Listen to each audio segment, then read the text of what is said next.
Merci Monsieur le Président, Monsieur le Ministre, Monsieur le Président de la Commission, Mesdames et Messieurs les rapporteurs, chers collègues. Comme ma collègue Marguerite Despréaux-Debert en commission, je débuterai mon propos en exprimant mes regrets quant à l'échec de la commission mixte paritaire qui nous oblige à avoir à nouveau les mêmes débats alors que la première lecture qui s'était déroulée rapidement et sans difficulté dans nos deux assemblées avait permis de trouver des consensus et des points d'accord sur des sujets particulièrement vastes et techniques.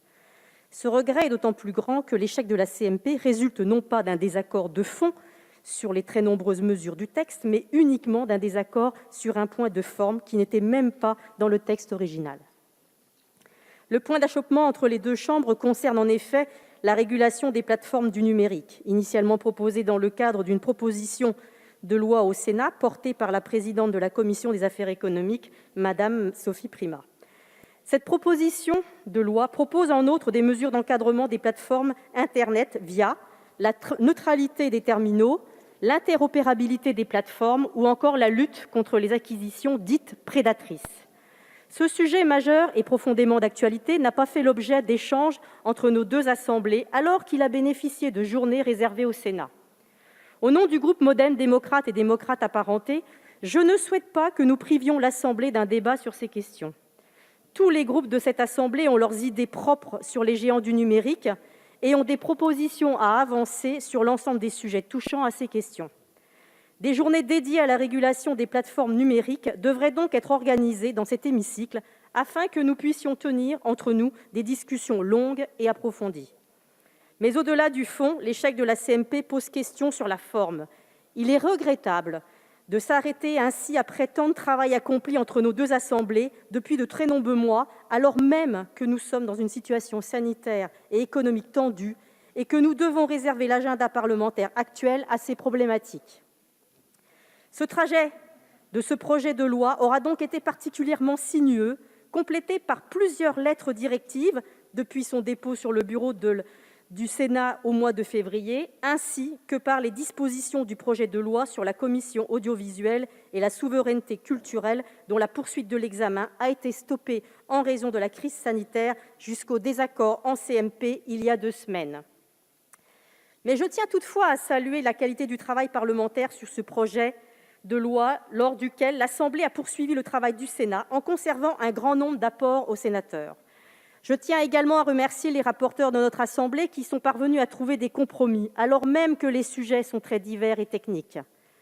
Notre rôle est de trouver la voie d'une conciliation pour le respect de nos obligations européennes et le bien de nos concitoyens. Car, mes chers collègues, la technicité des sujets ne doit pas pour autant nous faire oublier toute l'importance des enjeux soulevés.